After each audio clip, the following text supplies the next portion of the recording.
Welcome back to Boyos Network, my people. I don't come again with another ogbonge gist. This one go shock you now. The Vice President of Nigeria, Kazim Shettima, don't come out indirectly. They tell Tinubu say he no get right to suspend elected governor of a state. He used himself as a case study. Guys, this matter go really shock now. The news now waiting on the trend online right now. Some people come they say how it go be for Tinubu here. So my people make allow Namona watch. You guys will be shocked to hear what he said, and also Nigerians have reacted to this. I'll also drop the reactions of Nigerians for you guys to watch. Please watch to the ending. Omo, it go shock on. And don't forget to drop your honest opinion concerning this with us in the comment section. Help us to give this video a thumbs up, as you also help us to share the video so that YouTube can recommend it to others. Now take a look. In the last 4 years of the Jonathan administration, I was the most demonized person. I was the public enemy number one. And there are two gentlemen seated here. Certain decisions are taken in a very rare peace cycle. The President, the Vice President, the Senate President, and the Speaker of the House of Representatives. At one of such conclaves, former President Goodluck Ebele Jonathan GCFR, with whom we have shared the sword and have now recalibrated our relationship, was mooting the idea of removing this Borno governor, and Aminu Waziri Tambuwal, the then Speaker of the House of Representatives, had the courage to tell the President that, Your Excellency, you don't have the power to remove an elected councillor.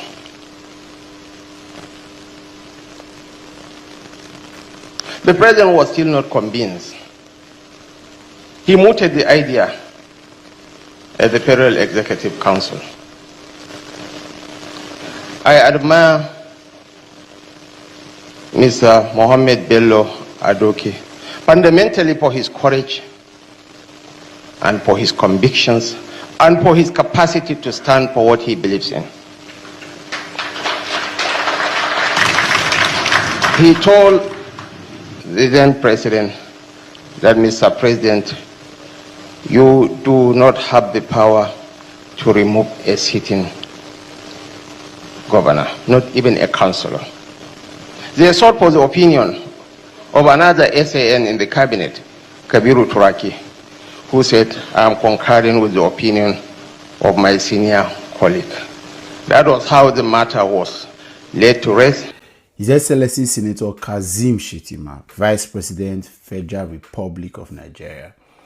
The baseline information in that Senator Kazim Shettima was the governor of Borno State under the presidential government of Goodluck Ebele Jonathan. And in that era, a couple of things not said, but we'll say it. Number one, again, it was reported by credible intelligence that Senator Kazim Shettima was sympathetic to the perpetrators of the heinous crime, grievous crimes that were committed against the people of Nigeria, especially those of the Northwest at a time, especially his state. It's the credible intelligence that was reportedly looked like he was apologetic or sympathetic to them, and so that was one. Now, stating a fact to this video is that first, that Kazim Shettima has now stated that no president of Nigeria, though we are supposed to be practicing the federal system of government, but it seems like we are practicing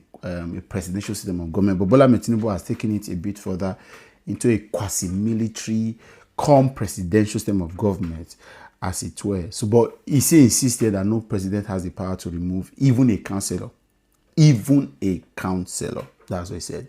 That's the fact. Two, establishing the fact that Right Honorable Aminu Tambuwal, who was then Speaker of the House of Representatives and Speaker of the House of Representatives and later became the Governor of Sokoto State, had courage and boldness to have looked Jonathan in the eye and told Jonathan that he doesn't have a right having looked at the constitution and all of the relevant laws, to remove a sitting governor, because the governor at that time wanted, the president at that time wanted to remove, or was reported, as according to him now, because this information wasn't ever in the public place, to remove him.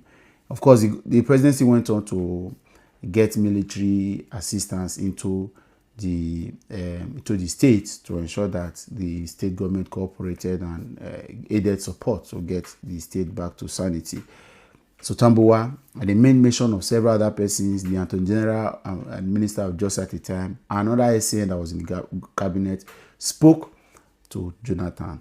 But all of these offices are still available in Bola Ahmed Tinubu's government, but nobody has. So that shows that we've had a president that is power hungry. Of course, any president will be power hungry. The office of President of Nigeria, too much power allocated to it anyways.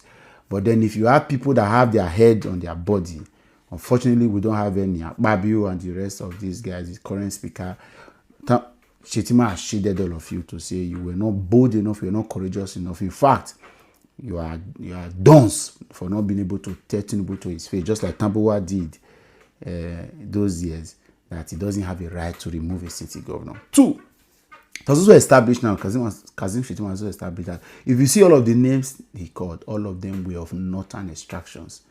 It also means that either the North played politics fully, that particular thing, and they knew what they were doing, or that they were the people that are bold enough to look you in the eyes and tell you the truth. So whichever one that was. So it means that Nigeria is more of a tribal conglomerate than anything else. It also means that our problem is tribal, as it were. Because if those names he called they were not northerners, would they have been able to look the president in the eyes and tell him those truths? Or that they knew the game plan, they were all involved in the game plan. So that being said, we cannot now deny the fact that, and like I said, the problem wasn't that Fubara or Wike had any agreement or any arrangement. The fact that the president decided, and there were many unconstitutional things. You've heard it from Kazim Shettima. He's a current VP. He told you now that no president has power, including Tinubu doesn't have power. Then two, the Nigerian legislature, which is of course bicameral, unfortunately with all of the waste of resources, do not deserve to be alive, because nobody deserves to be alive, because nobody were able to look the president in the eyes and told him the truth, just like Aminu Tambuwa was able to tell the president Jonathan, former President Jonathan, the truth those times. And then we've seen all of that. So shameless people. And then finally, and this is my own take home, my take home is that whether you agree with all of this information we keep putting out or not, the truth continues to stare in the eyes. All of you have made defense for this nonsense, this illegitimacy, this unconstitutional move that president, and this is not just about Rivers and Fubara and Wike. There have been several instances. It's going to take a while. The fact that something is popular doesn't make it truth, and the fact that something is being suppressed doesn't make it a lie. It may take a while, but all of this truth will come, and one day all of this truth will fight. And that is why sometimes when I tell people, I'm no longer interested in how well this president's government is ready to revitalize our economy. The fact that we run a government that is lawless. We have a society where anything goes. There is no institution of this country that is standing. At least, no matter how corrupt Jonathan's government were, we had a very standard electoral arm. We had, as we heard now for Shettima, we had a National Assembly that was indeed double checking, and checkmating the executive. So that was good. What is working for Tinubu? What is working for him? How do you rate? So now tell me, what is exactly working for Tinubu? What exactly is working in this government? What can you point at and say, okay, this one is ideal? You just heard it from the city vice president. What else do you want to hear? If there is nothing, this is campaign material alone. This is enough to prove to you that there is that if we really want to have a country, we can't allow somebody like Tinubu who doesn't have people who doesn't listen. So there are two things. Tinubu has surrounded himself with sycophants who are, like VDM put it, who do not have brains in their head, from all forms, National Assembly to his cabinet, because Jonathan had the privilege of having all of that. Then two, he too doesn't listen to people. In all of this, push them out. Dr. Abati was there when Mr. Shettima, Vice President Kashim Shettima, made that very bold statement that President Goodluck Jonathan at some point muted the idea to remove or to suspend him as governor of Borno in the thick of all of this crisis. Anyway, I will condemn Goodluck Jonathan for even attempting that, because that was an overreach. You should never think of a president doing that. But I will also applaud Goodluck Jonathan that at least he surrounded himself with people that don't have Ayitophelic counsel. Not like some leaders that surround themselves with Ayitophelic counsel. And I want to pay tribute to Mr. Doke. Stellar man. Congratulations on your book review. I'm sorry I couldn't be there because of many endeavors. But for you to give President Jonathan that counsel and for him to listen, it shows leadership. Because the same Mr. Shettima that is speaking, in this same his government, an aberration was committed. There was nobody that could give President Tinubu the counsel that you do not go ahead and suspend an elected governor. Only to think that the frivolousness for suspending Governor Fubara was shocking. Now we use state of emergency to settle political scores in states. We now put the veneer of the state was under security threats. So the question is, my Egbon, where were you to stand tall? And I'm talking about the Attorney General, which is my very dear Egbon. Where were you to stand tall to President Tinubu to tell him they don't do what he has done? Because from the Jamatis personnel, we've seen how all of them are falling out. We've even seen how some people brag that we wanted to impeach him. Is the president that saved him?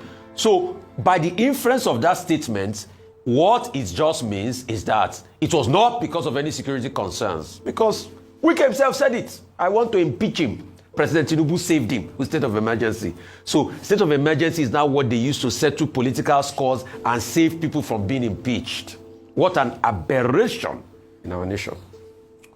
Okay, I was there in 2014, including all the meetings relating to the subject that was raised.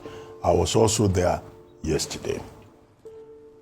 Let me put this in context by saying that, one, the circumstances are totally different. In 2014, what we were dealing with ahead of the 2015 general elections was insecurity, widespread insecurity in the Northeast. And Senator Kashim Shettima was governor of Borno State at that time. And then there was this incident of the 276 Chibok girls who were abducted. That became an international issue.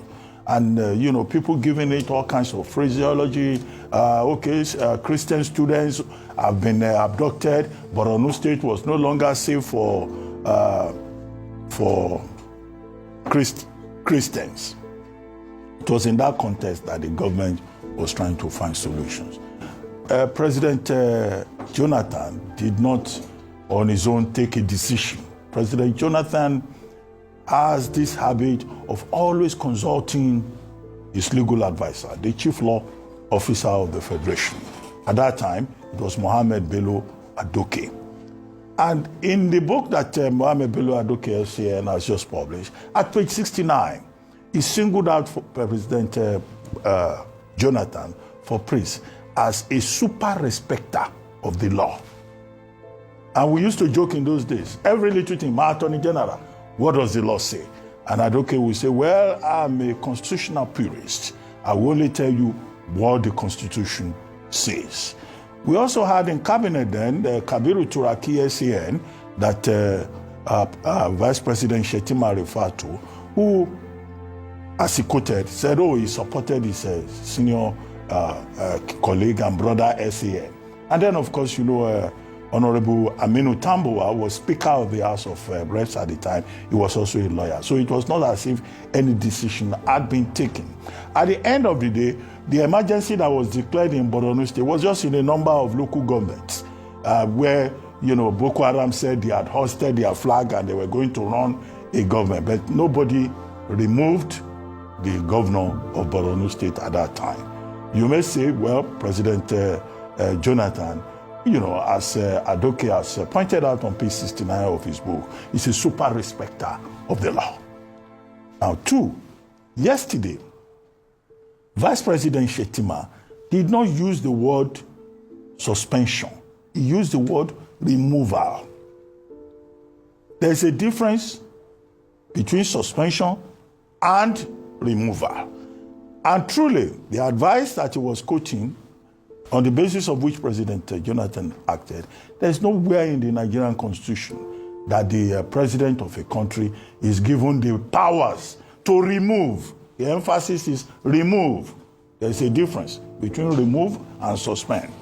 And so that was the point basically that he was making, which was, I found it very mischievous and, unfortunate that some commentators on that statement by the vice president have been saying, oh, this shows that he's criticizing his boss, President Bola Ahmed Tinubu.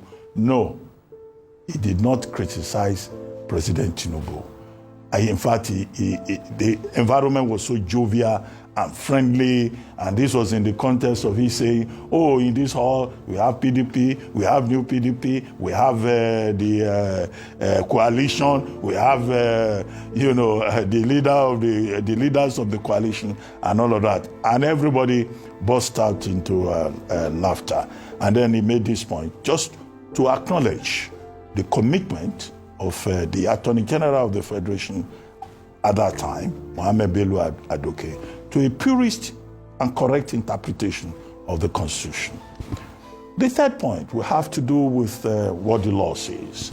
Section 305 of the Constitution is what talks about declaration of a state of emergency. The declaration of a state of emergency can come from the state level. State level, the state say, oh, we have a crisis in our state, and then we need a state of emergency. Section 305 sub 4. Now, the National Assembly also has a role to play. The president also has a role to play. He approaches the National Assembly for a gazetted proclamation, and all of that process is worked out. Why President Tinubu was criticized in the River State case was because, the democratic structures were suspended, whereas there is no such thing under that Section 305, because the Section 305 talks about when there is war. What they have in River State is a political crisis. So the circumstances are different. And that's why I always talk that, look, when you look at these subjects, just put them in context. People should not talk out of emotion. If you pay attention to the context, you may be able to look at the details much better. However, what President Tinubu has done is to suspend, and that's why he's under pressure to reinstate and end the state of emergency. The Section 305, stipulating in a part of it that the suspension can only be for 6 months in the first instance.